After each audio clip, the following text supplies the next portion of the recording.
Hello everyone, this is Angela here, and today I'm going to be talking about the narcissistic personality disorder, and today's topic is going to be magical thinking.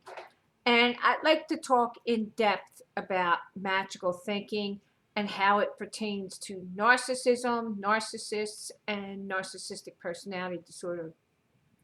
First of all, I want to say that narcissism is on a spectrum. Okay, not all narcissists have narcissistic personality disorder, but a lot of them have enough of the traits to where they're toxic, and you kind of got to figure it out how toxic this narcissistic individual is. You really don't need a medical diagnosis to understand when somebody is toxic, and you simply need to get away from them. So today we want to talk about magical thinking. And what is magical thinking? Magical thinking is where narcissists, where their thinking is distorted to the point where it ends up having a negative result for them, to where they create a big blob of doo-doo in their life, and it perpetuates the constant need of being rescued out of a situation. And I've seen that happen quite a few times. And basically, the result, honestly, is that they end up blowing themselves up as a result of magical thinking. So I'm going to talk about right now. I want to talk about some examples that will explain on the different levels of narcissistic personality disorder what exactly is magical thinking. And the first example that I want to talk about is the high end, the psychopathology, the antisocial, criminal psychopathology of a narcissist, to where the magical thinking ultimately leads to them blowing themselves up. So how does this look? Well, I saw a situation. Okay, I saw a situation, a crime story on TV, and they had the forensic psychologist analyze the situation and talk about it, and she was talking about magical thinking. So what had happened was, this true story. There was a guy. He was apparently a normal guy, never in trouble with the law. He was married. His wife was pregnant, and he had a young child. I guess she was about 5, 6 years old, something like that. And their his father-in-law was living with them at the time, and he was working. Okay, he was working, I think, in a convenience store at the time, and he had gotten close to his coworker. This woman knew that he was married. She did not want to be involved with him romantically. She didn't have that type of romantic interest, but he kept pursuing her, and she kept refuting him by telling him, I don't want to, I'm not a homewrecker. I don't want to be involved with a married man. Okay. I just don't have any interest. No. Okay. And he just would not accept it. So in his mind, in his magical thinking, he just decides to murder his pregnant wife, his father-in-law, and his 6-year-old child. And that it was his magical thinking that thought, well, the problem will be resolved, and then I could be free to pursue this woman who, because this obstacle, okay, is no longer in the way, and I just discarded it. Okay, so that's the high end of psychopathology. Another example was on another TV show. There was this woman. She was married to an abusive husband, and she had twin daughters and a 2-year-old girl. I think the twins were infants, and the older one was 2 years old. So anyway, he was very abusive, and she got fed up with having to go to work and support him, and and then have to deal with domestic violence on top of that. So she tells this man that she wants to leave him. Okay, he was not acceptance of the fact that she wanted to leave him. So his solution to the problem was to murder the three kids, okay, by setting the house on fire. And a long time afterwards, when the truth came out, he said that his reasoning was that they could be together and they can have another three children to replace the ones that were gone, so that they wouldn't break up. Okay, so that was his reasoning. Yeah, psychopathology.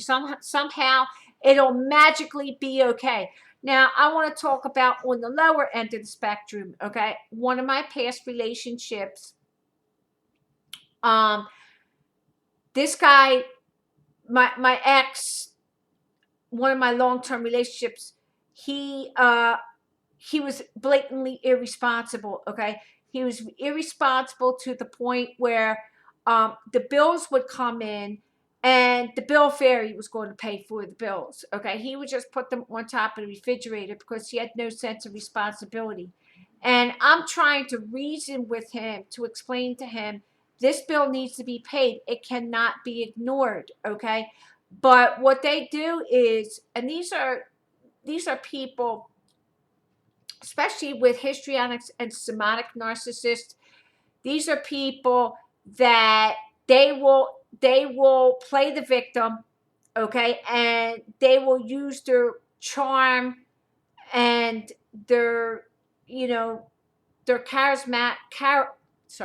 their charisma and their charm to find a source of supply that's going to rescue them from the big blob of doo-doo that they've created themselves. So in my situation with David, okay, here I am, I come in, I'm feeling sorry for his sob story, which is a long story, but I felt sorry for his sob story, and I'm trying to teach him how to manage his finances and get him back on track. And I also put out some money. I loaned him money to keep the IRS from coming after him, to keep like the lights turned on and everything. And that's what they do. Somehow it'll magically be okay. Okay, someone will come in and save the day.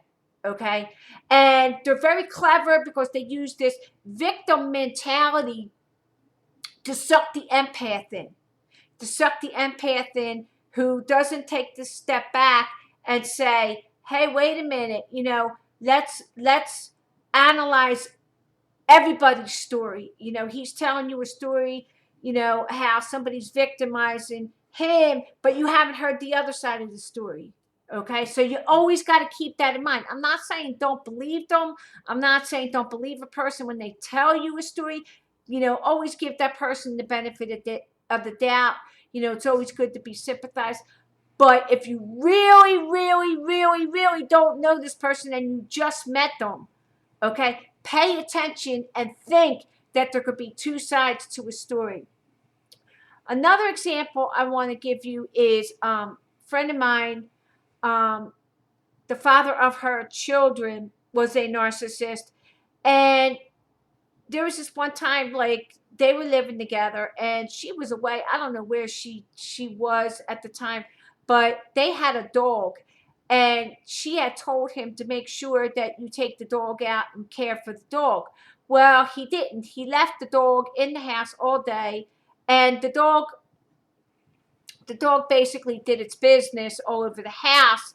And when she went back into the house, because I think she was away for overnight or something, it was a mess, and she got all crazy and everything. But to the narcissist, it's like, like somebody will clean that up.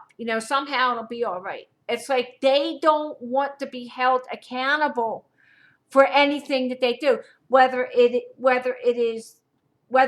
hurt another person physically, or emotionally. They expect you to just forget it.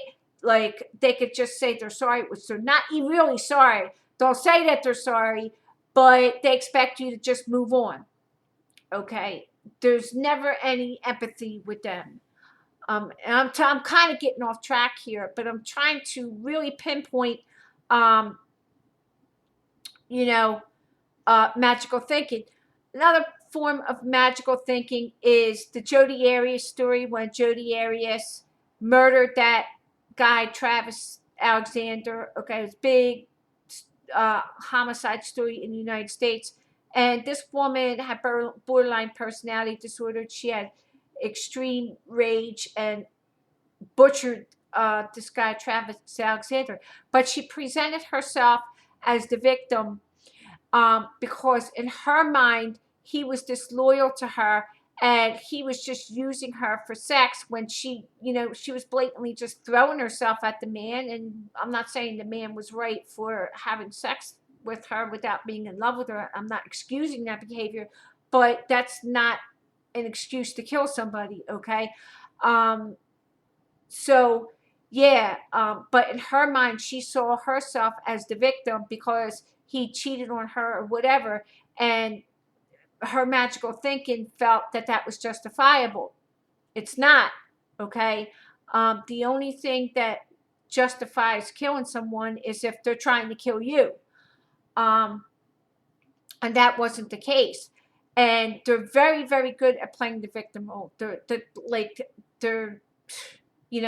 so if you're involved in a relationship with someone, no matter if it be intimate or if it's mother and child, and you find yourself trying to reason with these people and they're not grasping common sense logic, that's a good indication that you are dealing with a narcissist. And if you are dealing with a narcissist, my advice is to get help. Talk to a therapist, someone who's highly trained, highly skilled in helping you with your situation. I do not recommend trying to seek help from people that are not licensed professionals. So that's all I got to say for this video. I hope that everyone is doing okay. It's good to be back. I took a long break because I got some things going on. But I just want to say, take care, everyone. Thanks for watching. Peace.